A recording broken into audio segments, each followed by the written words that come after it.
Don't you hate it when your packages just don't get delivered? It's enough to make you want to go postal. That's why Chibson and Blammo Electronics have teamed up to bring you the new Priority Delay Pedal. You can wait days, you can wait months, you can check your tracking. It's even got an indicator light that tells you that your tone's out for delivery. What are you waiting for? Decide how long you want to wait with the new Priority Delay Pedal. Your tone's just been delivered.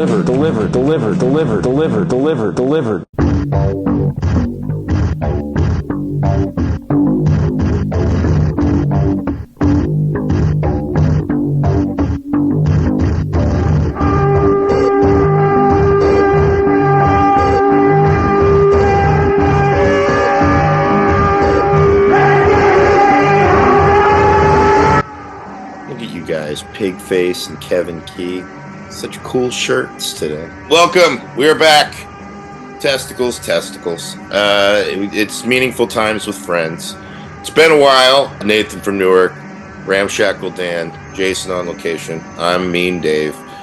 So let's start off. We do owe an apology, just to kind of kick it off. I know you guys probably don't think we do, but I think we as a group owe a collective apology to our audience for Battle of the Bads in general.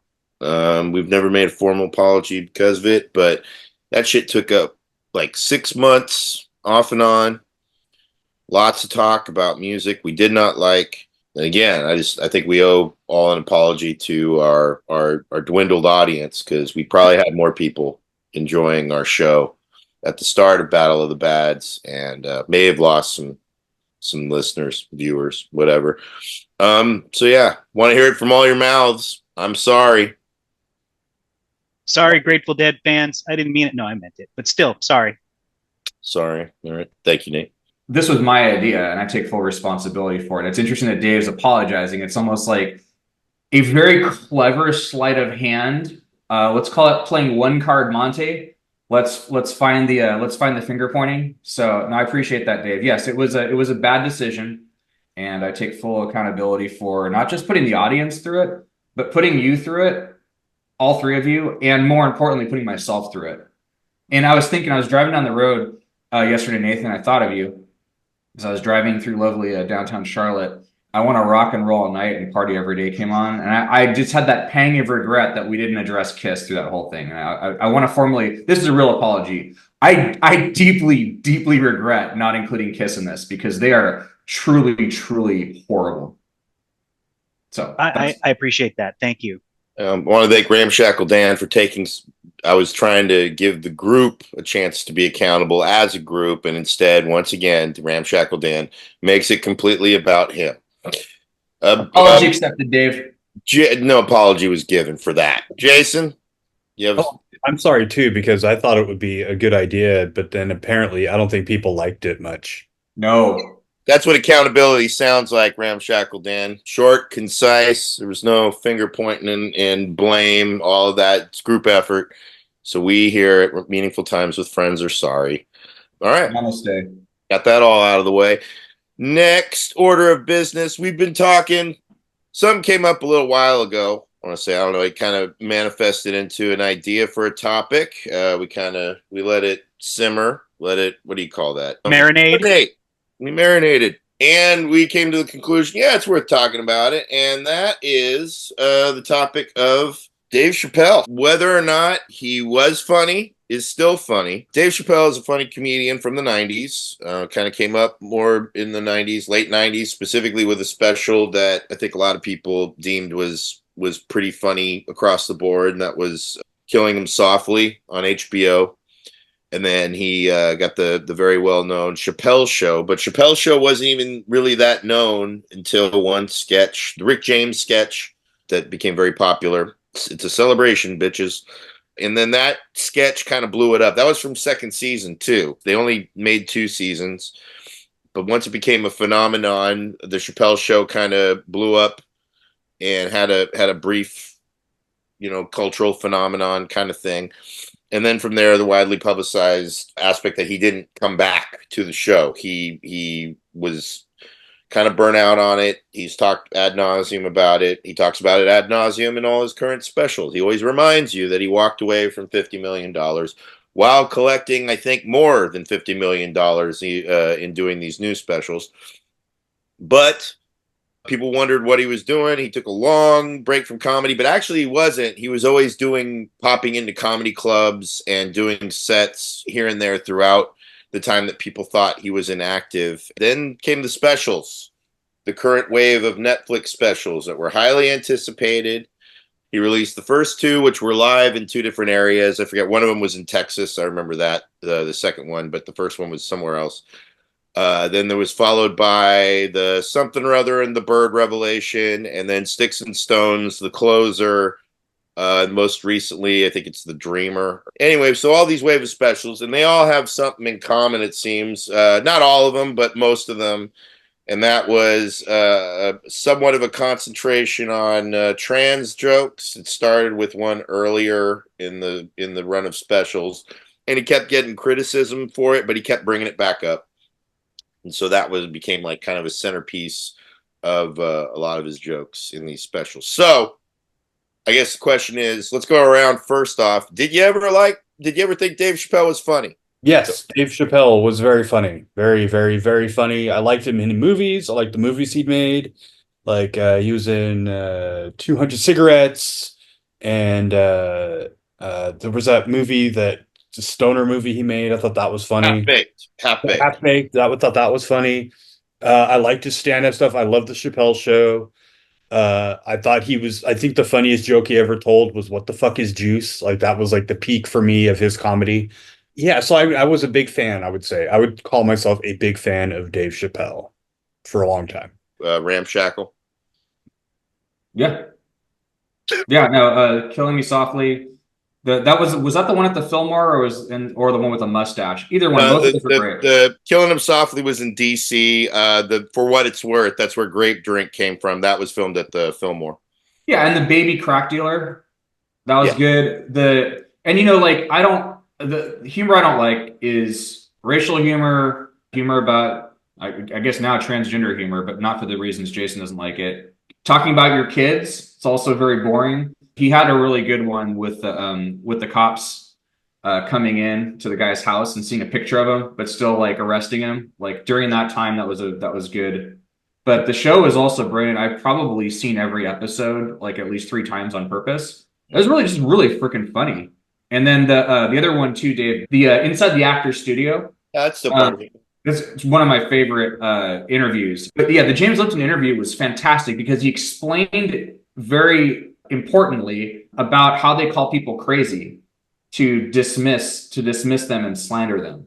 And I thought that was very interesting. That genuinely changed my perspective. Whenever you start hearing about that famous person went crazy, now I second guess it and really start, if I care at all, I don't care about like Margot Kidder like hiding in the bushes or whatever, but like when I start hearing about people that are crazy, I now second guess it because of that interview. So anyways, yeah, was a big fan. Nate? Yeah, I would have to agree. I think his early stuff was great. I think back to a time, early 2000s, I remember I was in Vegas staying, I don't remember where I was, but I was early on board for Chappelle Show. I loved that show. And I just remember going to bed and like 2 a.m, someone running through the hallway going, "I'm Rick James, bitch," fucking over and over again till I think security showed up. But I mean, that's just like the power of where he was at that moment. He just fucking blew up.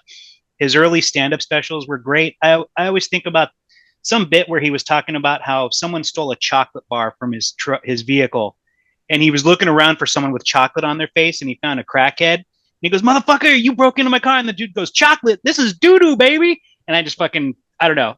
That early shit is wacky. I do like his race stuff. I think it just, we grew up in an era of BET comics where it was like, a brother say it like this, "Yo, man," but a white man say it like this, "Hey, man." And I always liked that Dave Chappelle didn't go that route with his like racial humor. It wasn't just so basic and cliche. So yeah, 100%. I'm on board with you guys. I think he rolled early on. Got it. I too thought he was funny. I didn't expect to like him as much as I did. We were all big stand-up heads for the most. I mean, I didn't know Nate in junior high particularly, but Jason and Ramshackle Dan, we would talk stand-up comedians when we first met.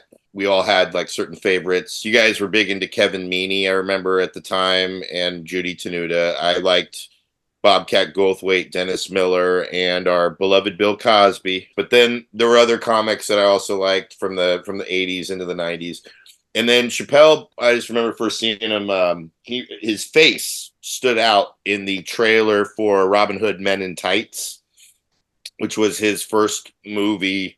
And Chappelle's face just stands out in that, not just because he's the only black dude, but there's something about his smile and kind of his knowing, joking eyes and everything. And one of his biggest influences he talked about later was Warner Brothers cartoons, particularly Bugs Bunny, and that's something that I think that really stands out in all of his performances, even to this day. Is he very much has like a Bugs Bunny quality, where even Ain't I a Stinker, which kind of plays into some of the shit he's been doing in the last few years. But I hadn't had a special in my head that like got memorized because I watched it so much until Killing Him Softly. I like Chris Rock. He did Bring the Pain and Bigger Than Blacker in that time in the 90s, but I enjoyed it, and there's jokes that I remember from it, but I didn't watch it where I knew it almost like start to finish. I didn't watch it that much. And when Killing Him Softly came out, I watched it a lot because I recorded it, and then we heard it a lot on Napster at work. There was a ripped file of it on Napster, and we listened to it probably every day, and still laughed at all the same jokes, which just told you kind of how good it was. Is that your paint mixing job? No, video game testing. For every day, somebody would be like, "You want to listen to Chappelle again?" I'm like, yeah, fuck yeah, let's throw it on. And we're laughing just as hard, if not harder, at all the same jokes. So it's really, I think it's just the power of like a good special from that time, and even today, something that you can enjoy it that regularly on repeat, like a good album.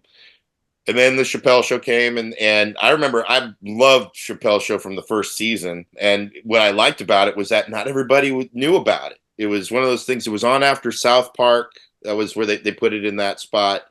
And I just remember thinking, like, this is an awesome little gem of a show that it wasn't too popular. It was, not everybody watched it, and it was fucking hilarious. He had great jokes in the first season people forget about with the Mad Real World.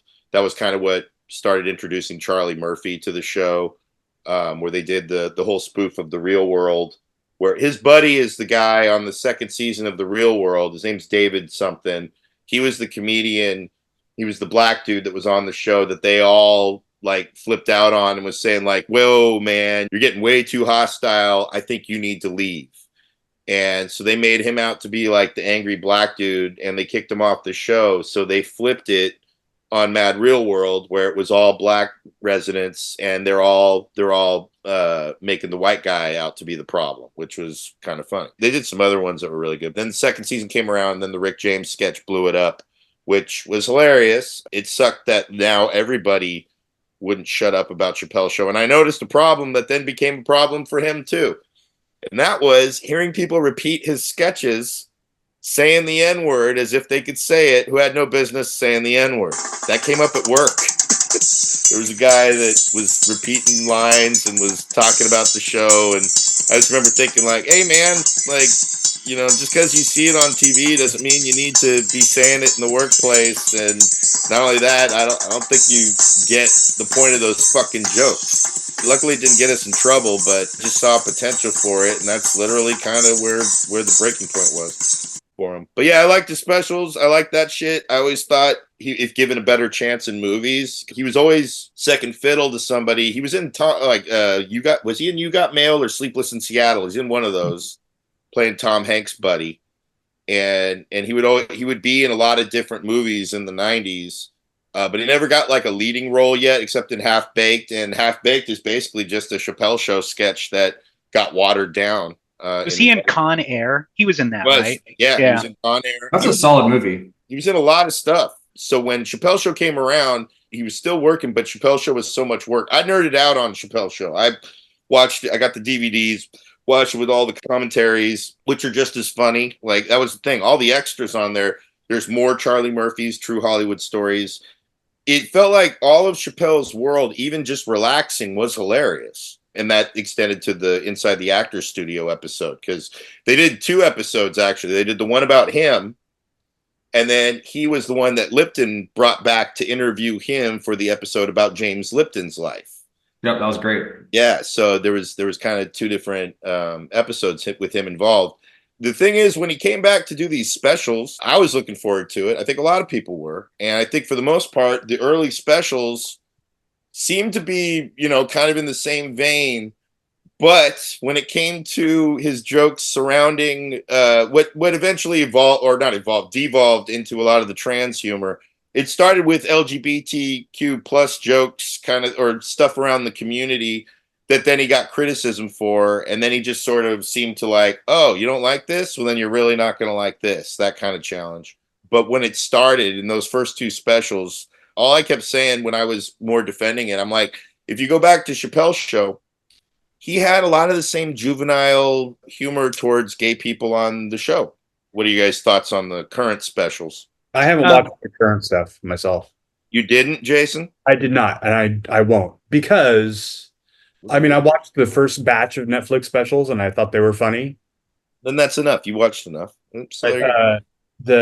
After that is when all of the drama started with the trans jokes and people getting upset about that. And then his reaction to it is why I decided not to watch any more Dave Chappelle anymore, because I don't know. I don't want to support a rich crybaby. Well, you kind of did already. You can't get a little bit pregnant, Jay.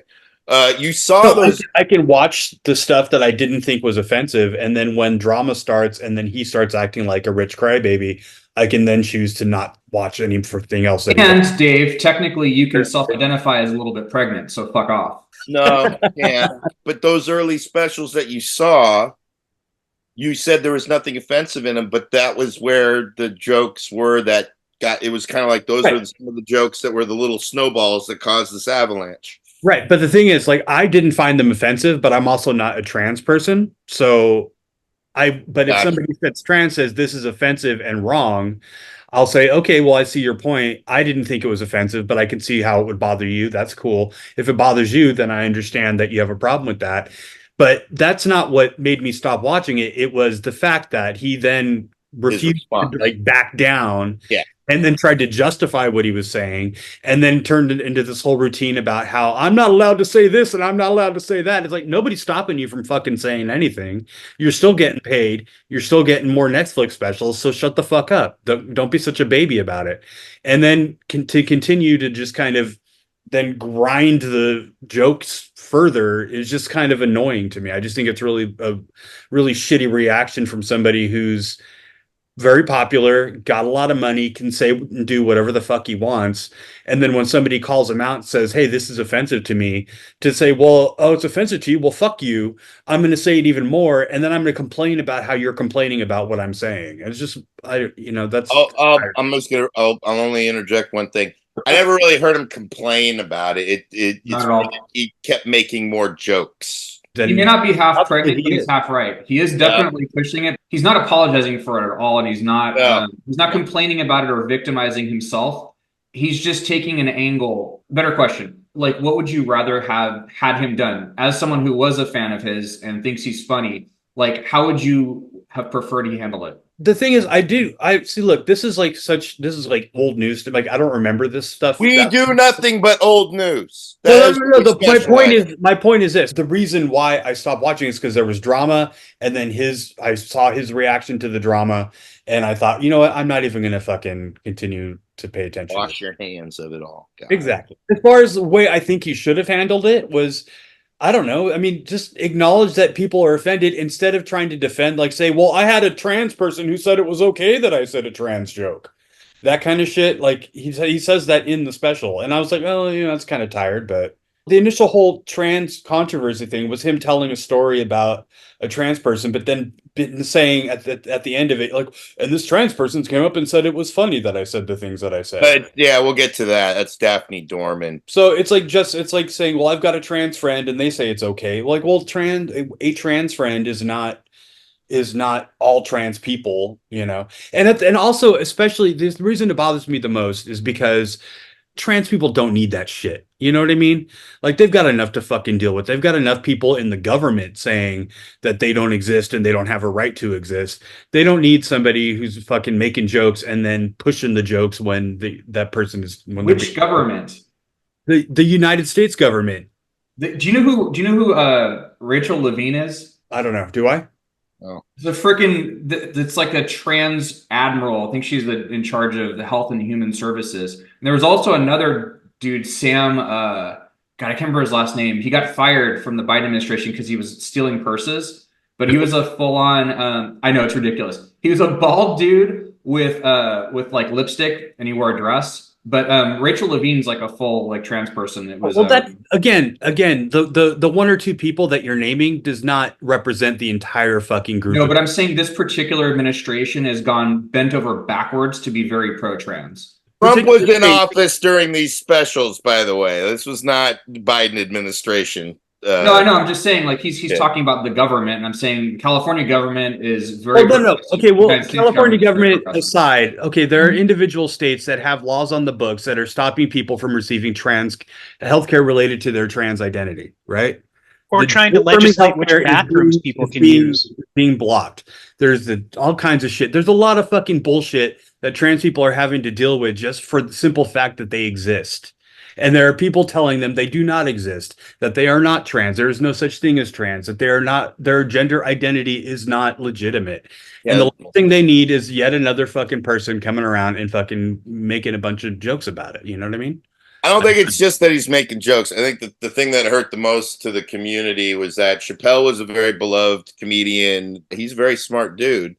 The jokes that he initially made were in regards, and he's reiterated this, was in the oppression Olympics kind of aspect of line of thinking of that the trans issues kind of came along and that they were like welcomed with open arms into media, while him still, from his point of view, that black issues were sort of like that have been in line for a long time were kind of like still overlooked.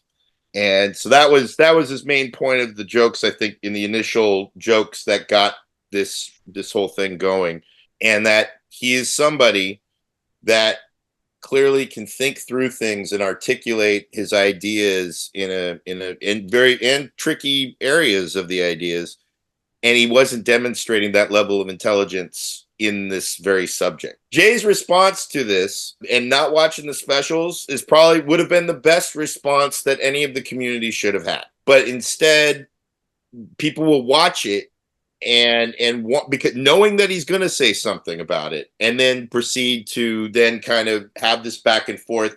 And I think he's a bored rich guy. That's what Eugene Robinson from Oxbow wrote an article about all of this stuff, just saying like, yeah, the dude's mad rich and he's bored. So he's just, I think you just made the best point though, which is the best way to fight trolls or to fight angry people is to ignore them. It's hard to do. It's hard to do, but it's the best way to do it. Yeah. Because if you just ignored it, it would go away. And that's where I think your whole point about him being hyper intelligent. People kept putting him on a pedestal retroactively, saying like Chappelle represented this, that, and the other. And I'm like, go back and watch the Chappelle show. The one episode that I will always point to in that this has always been there in Chappelle's humor. And that is the episode of the tripe, all the shit that the discarded sketches. The one that demonstrates the most was the gay KKK episode. The fact that there's a gay everything. And if you go through that, I mean, again, this was an episode or a sketch that they discarded, but then they brought it back on their Greatest Misses episodes. So it's still being used, and it's on the show. It's not a deleted scene kind of thing. It was on the aired show. But they do this thing where they have gay versions of everything. And if you watch it, it's silly and people laugh at it. But when you watch it with today's lenses and all that, it's like, oh, this is every bit as juvenile. And somebody could reasonably look at that and be like, oh, that's pretty, that's pretty tone deaf and all that. Again, I'm not defending. I'm just saying that Chappelle's will to be very insensitive where he sees fit has been there. So. he doesn't give a shit. I mean, that's the thing is like, and Yeah. he stated it as such in one of his bits. I think it was the one where they're talking about, he went back to his hotel and he checked in his Charles E. Cheese and he got a letter and someone basically said, I'm a big fan, blah, blah, blah. And at the end, they're like, I was devastated by this, right? And then he just doubles down on it and he keeps doubling down on it because there's two ways to respond, which is one, you can apologize, and then they smell blood and they will not stop. Apologizing does not fucking work. So the other way to do it is to just go hard and say, just double birds. And he just went even further than that, which is, I think, what the reaction is like, he just keeps hammering it. Because if they let it go, he'd let it go. But instead of meeting it with like equal reaction, as whatever reaction he gets, he's like quadrupling the amount of aggression on that side, which is, I think, what people find objectionable. The tough part is that it encourages people. He said in his early special, if you listen to my humor and you go out and you think you think it's okay to bash on these people, then I think you're a piece of shit, and I don't want you watching my watching my shit. He says that very flippantly, but in the end, it's like that very fan base is who's coming and filling up your stadiums now. Like, wanting to hear more of that kind of rhetoric. I think genuinely, Dave, most people don't give a shit about the issue, right? I think most people at this point are like, let people be whatever they want to be, and they don't want to fucking talk about it. I don't want to say that they don't give a shit, because they pack his fucking shows, man. He's sold out stadiums, and that's people like human beings who don't give a shit about this issue because it's not giving a shit. That's knowing full well what it's about. You think that people pack his shows not because they like comedy or because they don't care about the issue, but they're so fervently anti-trans. It's not that so much it's not an anti-trans rally, but there are people who are like, hey man, he says it like it is. They say that shit. I'm telling you, there's a thread of that.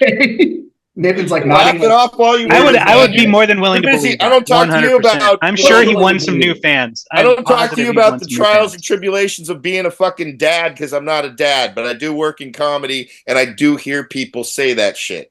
That go to and I would say one of the only comedy that's even more annoying than talking about trans people is talking about being a dad. That's fucking boring shit. Yeah, whatever. I'm just saying, but it sells out fucking shows, man. Go fucking Jim Gaffigan fills them all the time with that bullshit. So, all right, Nathan, you've been oddly quiet. Let's hear your. So I watched The Closer. It's the only one of his newer specials that I've watched in its entirety. I've seen a bunch of clips on YouTube of other shit since all of this stuff with Chappelle started a few years back. And the thing I'm struck with is this. Like, for me, watching comedy is about escapism. That's what I'm looking for.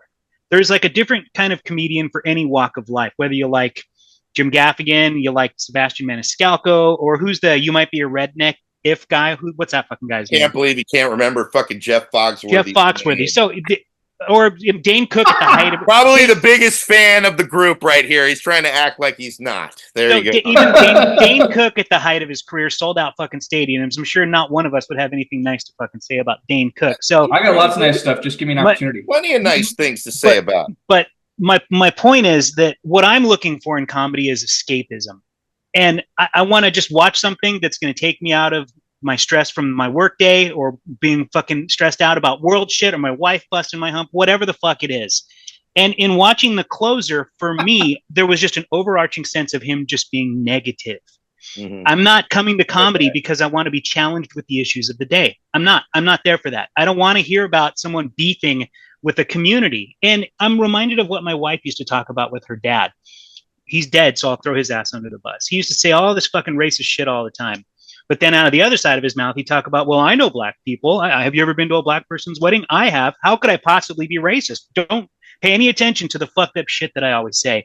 And in watching The Closer, the whole time it was go off on his little tirade, then mention some gay or trans person that he knows, then go back into it, then bring up another trans person that he must have done something really nice for. And that, to me, to get back to Jason's point, is it annoys me to watch some rich guy get up there and just use his fame and platform to just bitch and moan. And for me, it takes me out of it. It kills the enjoyment of watching that special. And I think that was my biggest takeaway, is just that I did find portions of it funny, but it was overly negative and it struck me as bitter. and that's not enjoyable for me. Like, I just want to get out of my head and laugh. Two things. One, that makes complete sense, which is why I don't watch a lot of movies. Like, I only watch comedies for the most part because I don't want to get stressed out. Like, entertainment should be about, or at least for me and for you, it's about escapism. So I totally get it. The other thing is, I will text you guys Dane Cook's Kool-Aid Man bit. That's fucking hilarious. I don't know what happened with the backlash to Dane Cook. He got too popular, but he was a good stand-up. But there was nothing negative about what he was doing. Say what you want. There was never like a time where he targeted some community. What I think Nate's point that I think is more holds water is the negativity. But escapism, the weird thing, people talk about, comedy's supposed to be, whatever. Escapism is escapism so long as it works. But a lot of people go to comedy because they want to see the piss taken out of their reality. And he's just talking about himself, dude. Because but that's why I brought up the styles of different comedians, because there's a different style of comedian for everyone out there. But Norm Macdonald, for instance, there's a guy a lot of people point to as being one of the best stand-ups, and that dude kind of killed his own SNL career picking on OJ, knowing that one particular important person did not like any of his OJ jokes because he was friends with OJ. It's not just escapism. It's the escapism is more like, take the piss out of my reality. Dave, he was talking about himself. He was just saying it's not even just about himself. People go to shows and they throw out subjects because they want to see if somebody is clever enough. I think we should do. I think we should debate Nathan's point of view with him here as if he's not here. No, I'm not saying. Let's ask him, dude. He's right here. I'm saying that when people say escapism, it's like, oh, the escapism is whether it's funny or not.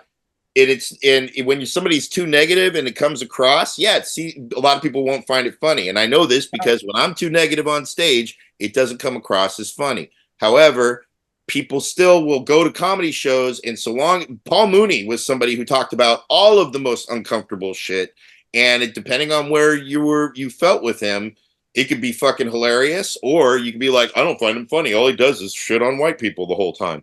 And that's not escapism. That's actually just, facing head on those kinds of things. And that's what Chappelle's does.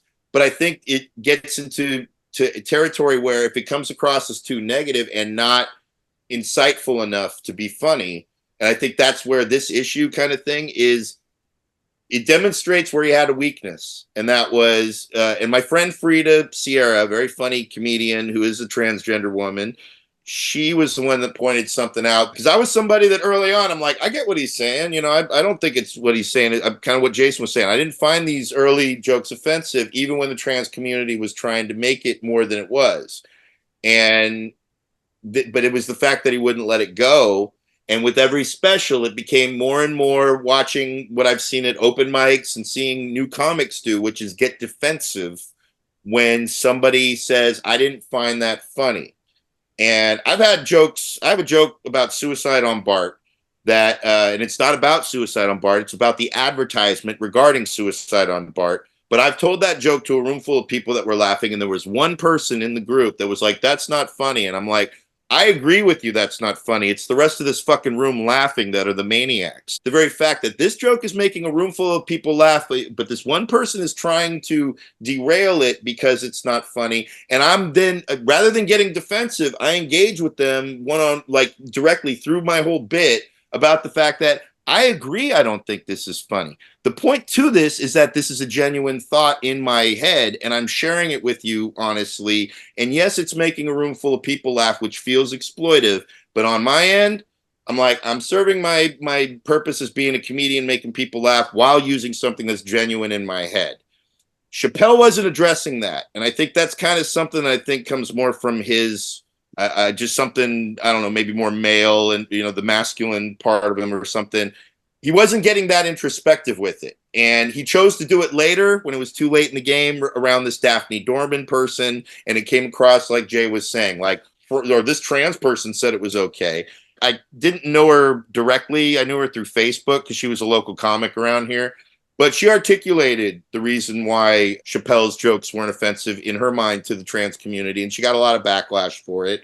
And that was because it was like roasting somebody, normalizing people to the contemporary existence of life, that nobody is above ridicule in a culture when you're embraced. And Chappelle was doing so in his act. And I think at the time it kind of might have felt that way, but then it just got more and more exploitive and negative. And I think that's when it ceases to be escapism, when it becomes more about something else, like resentment. Wow. That was a journey to go all the way back to disagreeing with Nate. Whatever. No, it's not a disagreement. It's called a conversation. I didn't take any disagreement away. Yeah, this isn't. No, I'm just saying he disagreed. You want to turn everything to Fox fucking News, like, you know, ramshackle. Oh my God, here you go again. Like, again, you turn it that way. I didn't even finish 2 words without you. Oh, fuck you. There, how's that? There's 2 words. My entire point with this whole thing is just like, it's a joke. If you don't like it, don't watch it. I think Jason took the right tact. I completely understand why he's doing it, because every time he has a special, they bring it up and then he brings it up, and it's just throwing fucking gasoline on a fire from both sides. And I don't know what other reaction you could have other than just to completely not address it, which would be super weird at this point. And that's just, you're just kind of locked in this like forever battle. As long as he's gonna have specials, he's gonna have to address it. The thing that bothers me is because you're trapped in a premise, to your point, right? It's not coming from some genuine observation. He's trapped in this premise or this subject matter, so he's got to manufacture jokes. Mm-hmm. And to me, when I'm watching these specials, they're the most boring jokes, and they devolve into dick jokes because of this paradigm. And I don't cutting your dick off jokes, really, actually, is what it turns into. Yeah, and I mean, the one I laughed at, because I'm a fucking child. The one I laughed at was the Caitlyn Jenner posing for you. And he's like, she should go full hustler. I laughed like a child at that. Again, it's juvenile. And it's juvenile. I forgot to finish the thought of Frida Sierra, what her point was in regards to this whole thing, and it kind of goes back to what Jason said off the top, is that Chappelle walked away from his show years ago because in making the Pixies sketch, which was from the 3rd season that never got finished, they aired it without his permission, all the bullshit. But you can even see the sketch. It's they still put it together. You can find an edit of it. And in the sketch, it's one of these, you want to know what's funny? The whole 3rd season feels more negative. It's funny talking about what Nate just mentioned, because he only asked for 50 million as a kind of to get them to say no. And they called his bluff, agreed to the 50 million, but in doing so, they wanted more say in kind of what they were going to be doing with the Chappelle show. And so they wrote these sketches and they didn't have the same tone. They were overworked. They talk about it on all the commentaries. And the Pixie sketch was one where they kind of went further with an idea of where every race has a little pixie they're kind of like a fairy of stereotypes. And so his pixie for the black folks was a black dude. He was wearing blackface as this character, and he's doing these, very old-timey, he's doing an old-timey black character. And while he was filming it, there was an executive or somebody that was laughing, in his mind, laughing the wrong kind of laugh. And that was his breaking point for walking away from the show. And Frida pointed out that he said, so he walked away from his show and talks about it all the time because of a particular kind of laugh. And now he's back reaping in millions, getting those very laughs at the expense of another group.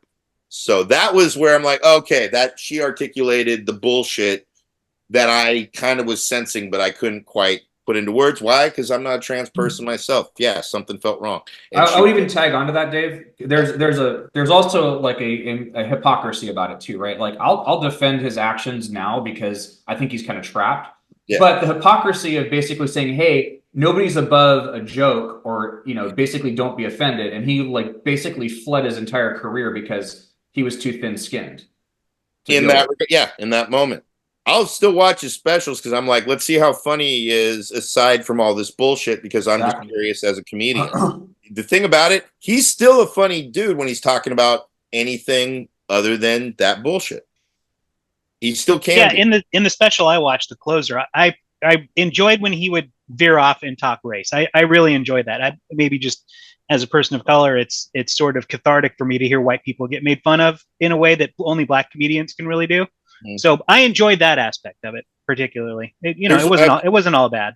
I messaged to you guys the one special that I think you all could watch and still enjoy, aside from the first two, as Jason didn't find them bothersome. was the bird revelation, and that's the one he did in the belly room of the Comedy Store, where it's a very intimate audience. And he didn't veer into trans material, but the material that pissed some people off was his thoughts on the Me Too movement and talking about Louis C.K. and the victims of Louis C.K.'s jerking off. And I think all you guys might be able to get through that. The only part of it that's not exactly comedy, but it's not angry or bitter. He tells a story at the end that's from the book Pimp, and he talks about it, relating it to his experience with at Comedy Central when he left. And it's not necessarily funny, but it's like you listen to it and it's like it makes some sense. But again, it's one of those things that he's exploited constantly, is talking about that experience and then turning around and getting very, very low hanging fruit when it comes to his jokes. As Ramshackle pointed out, it's like the subject is there, but I feel like he has an intellect to be able to sort of like address it further, or even be more introspective about it. And instead he chooses to go this other route. It's just thinking like, rather than being more vulnerable with it, he's going to just be more childish with it. And it doesn't matter what angle he takes. And I think he's finally settled on, because he's tried every single angle. It just doesn't matter. It's not going away. Yeah. It's just my only issue with it is just it limits his comedy, because he's trapped in this premise. But to be clear, like, I don't give a shit about any of it, honestly. Like, every comic's got bits that I don't like, and his trans shit is his least strong stuff. It's just that he spent so much time on it in each. Yeah. That's special. Yeah, it's beyond beating a dead horse at this point. Yeah, no, it's beating a dead trans person. Which is, there you go. There. All right, cool. All right, well, we've done that. I was trying to find the most tired Chappelle image. Looking at him, just like, yeah, I hate trans people. Yeah, there's no joy in that face whatsoever. Yeah, it's funny, man. I don't know. The comedy's so dumb. I don't know why people keep also like looking to comedians to be fucking more than comedians. I'm like, why do you care? Like, expect more from politicians. Don't expect more from comedians. They're supposed to be stupid. If I had his money, I'd be relaxing on a beach right now. He lives in Ohio. He's, he's not a friend anymore, but I know a dickhead who works with him a lot. He's actually more worse off, fighting shadows in his own mind, getting in Facebook arguments and shit. And, our next topic, which is a lot more controversial. Nate joins us for escapism, but there's no escape in this tough topic. So I just want to get everybody prepared. Cybertrucks. We know that Tesla, which has been a big bummer over the last few years, they have this new vehicle that, I don't think any of us would have given a shit until we've been seeing them more and more and more. And I don't know what our main, I just know I don't see a truck when I see this thing. But anyway, so the subject Cybertrucks came up in our chat. Yeah, I think I introduced it as kind of just a complaint, just randomly. Like, I didn't introduce it as a topic. I was just like, God damn it, I'm seeing these stupid looking things all over the fucking place. There was one outside of Jack's in Fremont on St. Patrick's Day. So everyone was out there taking a picture. It's the first time I've seen one up close, but I've seen them driving around. The first time I saw one was in December. I was crossing the Dumbarton Bridge going to work, and if you're from the Bay Area, Menlo Park is on the other side of the bay from where I live, and that's where Facebook is. So I kind of assumed it was some kind of tech bro who has, the fluid kind of cash to buy such a dumbass looking car.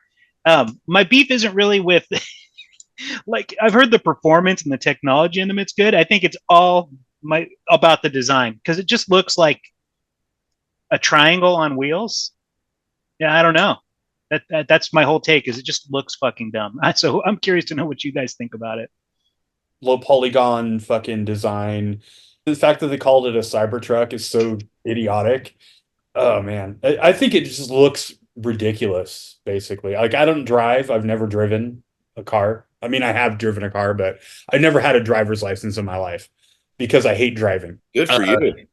I just think it's a hideous, ridiculous vehicle. And then having watched a video review of the car, or the truck, I'm sorry, apparently, like, the main selling point is that you can kick the door, because they kept hammering that home, like, oh, look, you can kick the door, it's great, I love it, you can kick the door, you can shoot the door. It just seemed like there was really not a lot to recommend the experience. Like, you can't see anything when you're driving it.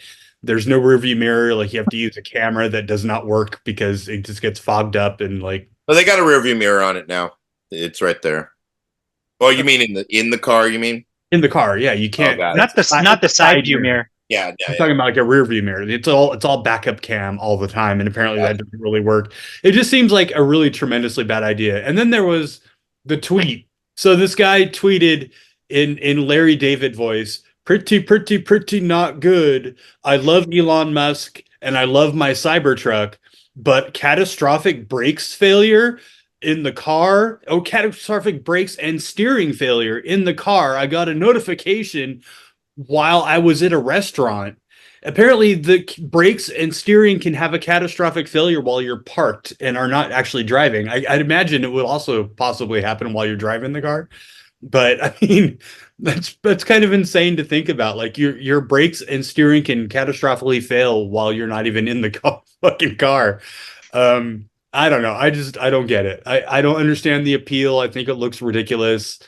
And it's just a big, stupid mess. And it's all basically a monument to one guy's ego. I like that. One of the things when I first saw this vehicle, it reminded me of RoboCop, the popular vehicle, the 6,000 sucks SUX, yeah. I was like, this looks like even more so 6,000 SUX than the vehicle that was in that movie. I thought when I first looked at it, I'm like, this looks like a practical joke that they played on Elon, and I would have believed it until I saw the video that with Jay Leno reviewing the car with the designer, and he's explaining the design, and I'm like, oh, so this was intentional to make it look like the dumbest fucking thing. Like it's just like naming your kid a name that you know they're gonna pick on at school. Like you make this design, and I get that you want to do something different.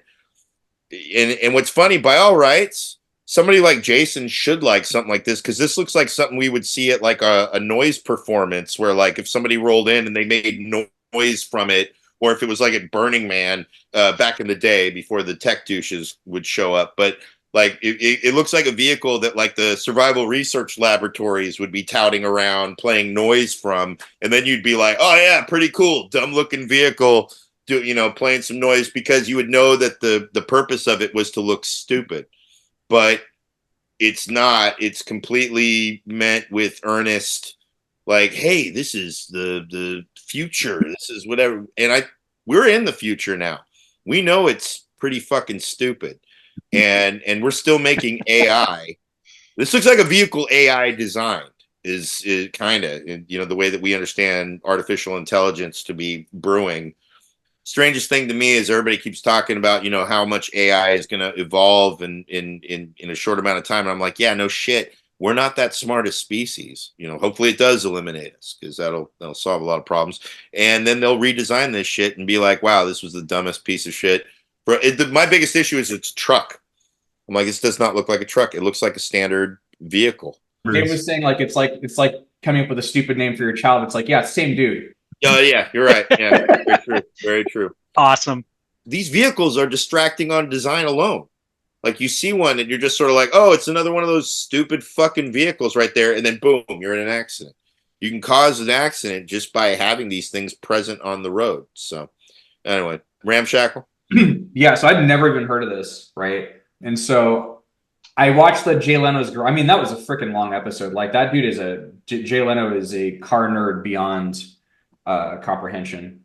And I was telling, Dave, like the thing was really, Nathan was distracted by his hair. I was distracted by his stupid, like his wannabe everyman, like mismatched. The thing too is it's also distracting because he's wearing mismatched denim. Head to toe denim. Ugh. Like, but a mismatched denim, and it makes him look like it's some fucking like weird, like fake grease monkey onesie.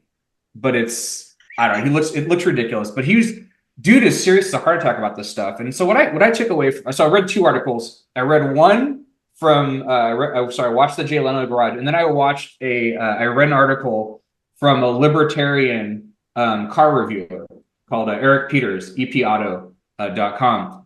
And because I figured like, I want to get like a take that you guys weren't familiar with. It was really interesting because Jason brought up the government. Do you know they're subsidizing this? You can get a $7,500 credit for shelling out $80,000 on this on this thing. It's so because it's an electric vehicle more an so. EP. I think. I understand that, but your government is first of all, who can spend $80,000 on a car that's not rich, or at least really well off, or really, really bad with money? But the idea to subsidize a luxury car is absurd. The thing so after listening to the designer and the engineer on this, it just seemed like from their perspective, it was more just like trying to be visionary, trying to come up with a concept. But when you get down to it, it's entirely impractical. It's made out of stainless steel. So if you get in an accident, that was another thing this EP Autos guy was saying. Like, think about how you'd even repair this. Like with a normal car now, they're in panels. They're on these like mostly plastic panels, and you can replace a part. This thing, if you dent this, like you're pretty much, it's going to be insanely expensive. Electric cars in general, if the battery fails, you're looking at least 20 grand. You're basically, yeah. If you can look up articles of people who's like Teslas or other cars like a Volt. Like if your Volt dies, you might as well just buy a new one because the batteries are so expensive. But yeah, that's where the whole like idea of coming up with this concept car. This is obviously like a gimmick, and I here's a prediction. I think this is the apex, and it's all downhill for electric vehicles from here on out. Like the idea was right, meaning you're gonna try and get away from like the pollutants of gasoline, but the actual, if you go all in on the manufacturing of these cars, you're not saving that much of total fuel. And then if you think about what actually generates electricity, which is coal and natural gas, you're really just moving the combustion from the car all the way to the power plant, and then you're losing electricity. And this is what they don't talk about is the actual like practicality of this. Not even getting into the fact that the range is bullshit. If they say it's 300 miles range, it's probably about 210. And the other piece of it, there's two other points. One is that it takes a long ass time to charge. So unless you're charging it at home overnight, which is no big deal, you go to the gas station, you're spending about 5 minutes to pump gas. It could be 30 minutes unless if it's a rapid charger. It could be hours if it's not. The last piece of it is that these are all luxury devices. Like you don't see many Volts out there. You pretty much just see Teslas and nothing else at this point in terms of electric cars. And so your idea of like transforming the entire landscape, it's not like we have these tiny cars like they have in China, like these tiny electric vehicles like the Volt. You have these like Mustangs and you have these Teslas. And I've driven one of these, not the truck, but the Tesla. It is really, really, really super fun. Like you press on the gas and it just goes like 1,000,000 miles an hour. But it's just this is kind of like the mascot. This is the jumping the shark for the electronic vehicle thing, where the idea of it never really met the reality of it, or so the reality never met the idea of it. And now you have this like mascot of like what it looks like in its most absurd, obvious manifestation. So I think this will be the monument to the decline of the electric vehicle. The only other thing I'll say about this is I love the one big ass windshield wiper though. That's pretty sweet. But these are just Elon Musk. He became like the face and name of electric vehicles with this Tesla. But there were electric cars that were designed in the 90s. Remember, they made that movie, Who Killed the Electric Car? There were other people that would have designed probably a more efficient electric vehicle, but, you know, we have capitalist monopoly as they are, put the kibosh on that shit. So what we have is this guy who really was like pulling a Chappelle with the vehicle industry. I mean, he's just like, oh, I can't do it, and because the whole point of his electric vehicle isn't so much to help the environment as much as I mean, look at the way he runs the company itself. It's not about, you know, workers' rights or anything. He's not about doing anything on any stance. It's somebody telling him he can't do something, and he turns around and he's like, oh, the hell I can't. And, you know, he's not exactly a good businessman. He's just a rich dude. Well, he's also heavily subsidized by the government, both on this and SpaceX, all the other stuff. Like a lot of money from the government goes to him. And the funniest thing I've ever heard him called as a name was a welfare queen, because he really didn't like come up with this market. He's always been propped up by the government for all of his ventures. Yeah.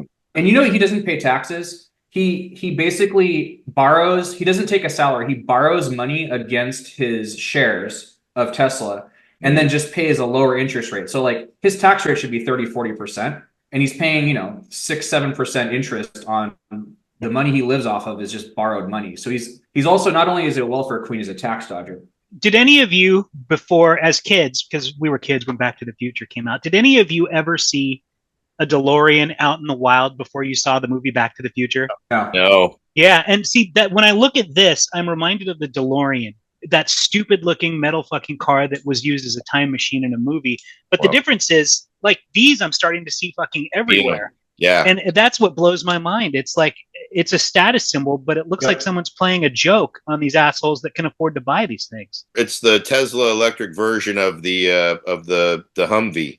And you still see Hummers around, not as much, but because those are gas guzzlers. But there was a point at which, those were more or less the FU, I'm American, support the troops. I'm buy this Hummer, which is just a converted military vehicle to the suburbs. We've taken a lot of time and we're probably going into overtime, Bill Maher style. All right. Well, that's enough. We thought about it. This car sucks. The TESLA SUX. Don't forget the logo. The logo is like probably the wackest thing about the entire car. I haven't even seen the logo. I didn't know. Oh my god! It looks like something that was like Wiener Schnitzel marketing from like 1998 or 1989, where we used to wear shirts that said "Cop a Wiener Dude Attitude." Yeah. Do you remember when raves kind of went corporate in the late 90s when they went mainstream and there would be all those flyers everywhere? The logo reminds me of something you would have seen on it's very specific, but a Cool World rave from like 98 to 2000. It has that look. Yeah. Super lame.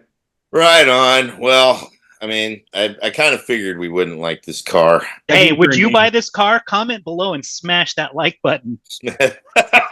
In the ad. Let us know in the comments. Would you buy a Cybertruck? Yeah, I didn't use this image. Look at it. Look at how fucking hell. that angle just looks like a lion conquering its prey. All right. Okay. So yeah, I mean, what is the vehicle of meaningful times with friends? I was thinking it's Nate's Volvo from back in the day with his turbo button. Yeah.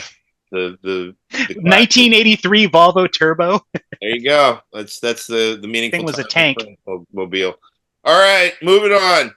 Now that we're done with Battle of the Bads, we now can return to our regularly scheduled third act of every episode, and that is the song. And this episode's song has long been desired by Ramshackle Dan to discuss.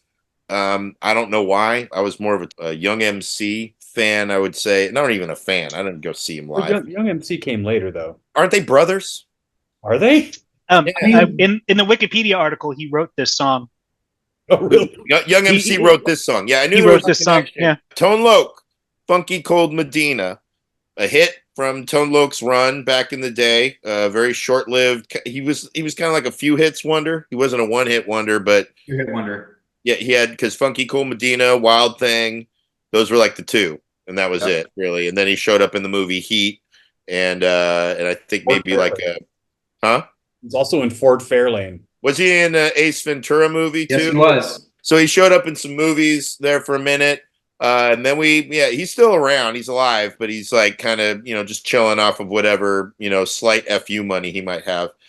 He probably still lives off these hits because people still play them. But Funky Cold Medina, that's the song. So Dave's like, I don't know why this came up. Well, I don't.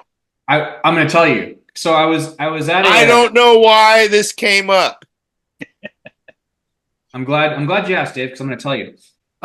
So I was at a liquor store in the South, and they were blasting Funky Cold Medina outside and inside. It was very strange. And I walk in, and there's this like 70-year-old dude behind the counter talking to the other dude. He's like, "Oh man, this is my favorite song."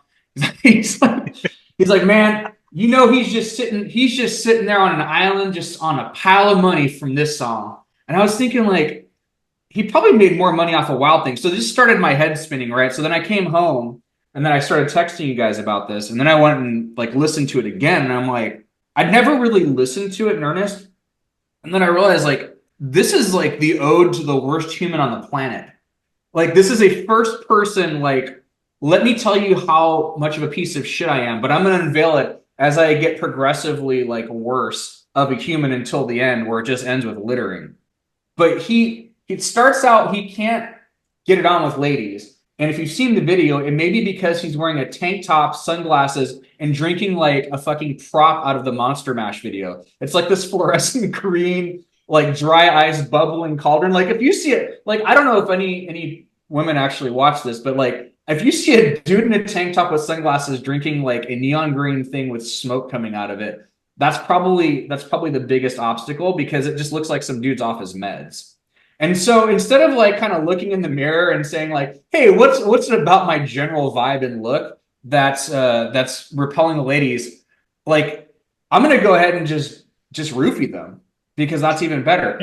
And so like that's horrible, and the song could have ended there, and you're like, oh, this guy's a piece of shit. He's like, then he goes home and he roofies his dog. His dog, yeah. Right. And then, which never, ever, ever works, it's always whack, is a callback to a previous hit. Because he talked about his dog doing the wild thing on his leg. Yeah, that's right. Yeah. And then, not to be outdone, then he goes full fucking. Then he roofies a trans person, and then gets so pissed off. We look in the video, like physically throws the person out onto the sidewalk, and then he says, "What is something like? I don't get down with no Oscar. I don't fool around with no Oscar Mayer wiener." Right. And the lyric that I just heard this morning, which I had not heard the last 10 times I've intentionally listened to it, is it's the 80s and I'm down with the ladies. So anyways, then by the end, like there was the piece of it that I had not heard on the radio because I think they cut it off, but he basically quits the Funky Medina in the end, not because he realizes he's a horrible person or because it's a federal offense.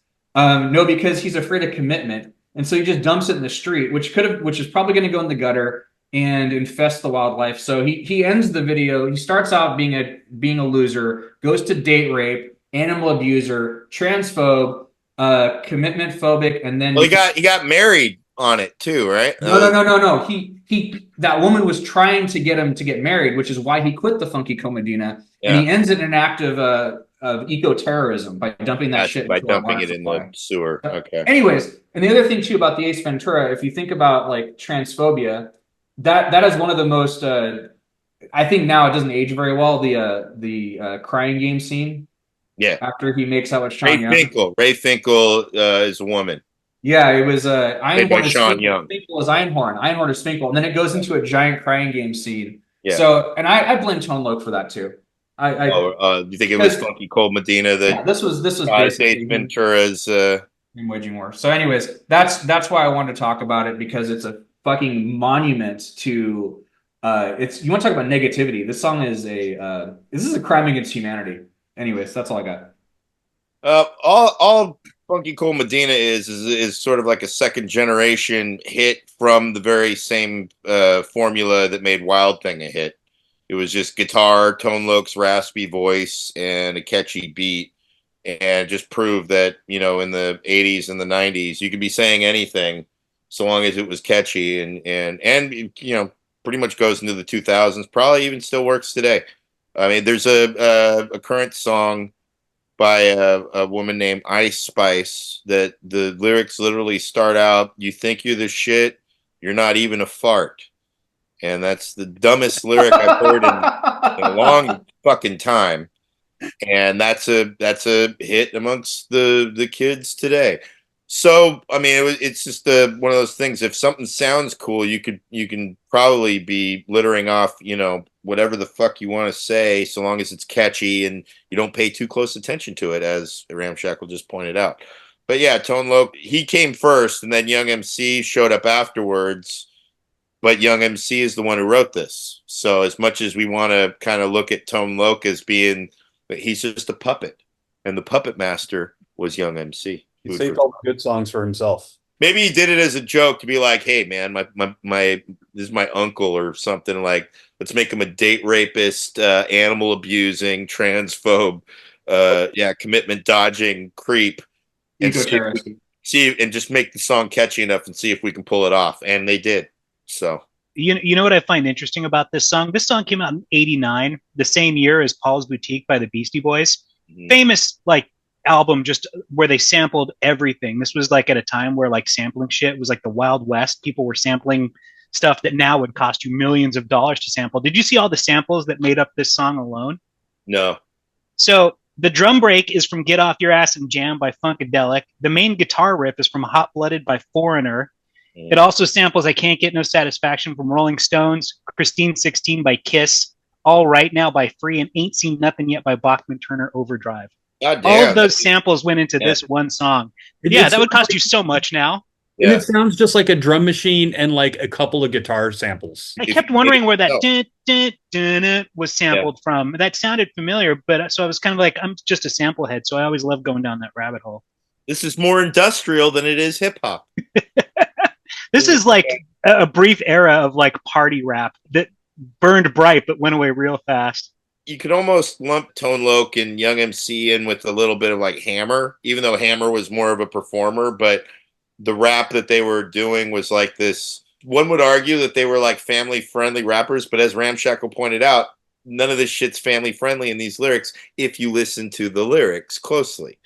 And I think that was kind of one of those magic tricks that certain rap songs had at the time is so long as it sounded comedic. I mean, the thing is, when you watch this video, if you watch the video, it looks like a bad Dave Chappelle sketch from Chappelle Show. There's just a curtain, like a sheet in the background. It's stylized for a low budget film shoot, and they're in a studio or something filming the thing, and trying to make it look like a bar, but it's not like a bar. It's like a dream bar. Doesn't have to look realistic. Is just enough to tell the story. But the story is meant to get a laugh. The whole thing is designed to be funny, it is just a darker version of Fresh Prince. So yeah, it really is. And I'd forgotten about the genre of party rap, because you have like Tag Team Whoop, there it is. Rob Bass Came to Get Down. Yep. And then I think the Cybertruck of party rap was the Baja Men Who Let the Dogs Out, because I think that was the stake into the fucking beating heart of party rap, and I think that just ended it for everybody. Rex in Effect. I mean, Baja, the Who Let the Dog, but I don't even call that rap. That was like something else. I mean, it's almost like the Spin Doctors of rap or some shit, like, because it was such I don't remember any rap verse from there. Rex in Effect was one of the ones that. Which one was that? Rump Shaker. That's right, yeah. And Rump Shaker was one of the ones where there was rap in Rump Shaker, but I don't remember any of it. I just remember the hook of all I want to do is zoom, zoom, zoom, zoom, and a boom, boom. Just shake your rump. I only remember Rump Taster myself. That's my my Staple Gun album spoof title from that, Rump Taster. I was ahead of my time. All this eating ass that talk today. And that's really the theme of the show. Yeah, right. Today, yeah, no shit. Anyway, but yeah, any other thoughts? I want to know who gets something that somebody buys a love potion, and then the first thing they want to do is test it on their dog. Like, well, it wasn't the first thing he did. I think that was the first thing he did. Was he got the love potion. He asked the guy, "How do you get all these ladies?" And he said, "I got this love potion." And he says, "Okay." And then he takes it home and gives it to his dog. Mm-hmm. And I just don't understand, like, why. This isn't exactly a roofie. Let's point that out too. There's because a roofie would have knocked the dog out. Right. The dog started humping the leg, so it's something else. It's got aphrodisiac. It's a musical descendant of Love Potion number 9. Right. There's roofie elements to the intention, but not the actual funky cold Medina itself. Yeah, and I think this is the argument that gun rights advocates say. It's like it's not the gun that kills people, it's the ill intent. And so in and of itself, if somebody wanted to get with their consenting partner and get a little funky cold Medina just to spice things up, that's fine. But if you put it into the hands of an absolute fucking psychopath like Tone Loc, you get shit like this fucking video where the first thing he does is he gives it to his dog and watches it hump his leg. And he's like, all right, I'm gonna do it again. Then he roofies a trans person. He's like, I'm gonna do it again. And then some lady actually falls in love with him, like, fuck this, and he dumps it in the street. Yeah. I don't think that's an indictment on the substance. I think that's an indictment on this nut job. On the person himself, yes. And again, I think in the end, what we've seen now is Funky Cold Medina ages like a bad Chappelle bit. So, isn't it? Would you think of Sir Mix-a-Lot as being party rap? Yeah. Oh, definitely. Yeah. Even though he really, widened the door for the love of big butts. that you cannot deny. But his other songs were novelty too, right? Like Posse on Broadway. Posse on Broadway. My Beeper, My Hoopty was a really good one. Buttermilk biscuits. Buttermilk biscuits. And Bismarcky is another one to throw into this group because I mean he had the much beloved hit that people still love today. Say he's just a friend, That song. That's and that's one that ages much better, because that's heartbreak of the friend zone. It's a better song too. I guess. I mean, he's still sampling shit. Whatever. This is just from that time of they basically made songs from hits, cobbled together into new hits and whatever. It was better lyrics. So the lamest thing out of all this is at the end of Wild Thing he says "Hasta la vista, baby." Like that's just sad. Well, speaking of "Hasta la vista, baby," I think we've come to the end of our episode here. We've talked a lot and accomplished nothing. That is the brand of the Meaningful Times with Friends. Again, around the room, I want to thank everybody for watching, checking out, listening, all that shit. Nathan from Newark, Ramshackle Dan, Jason on location.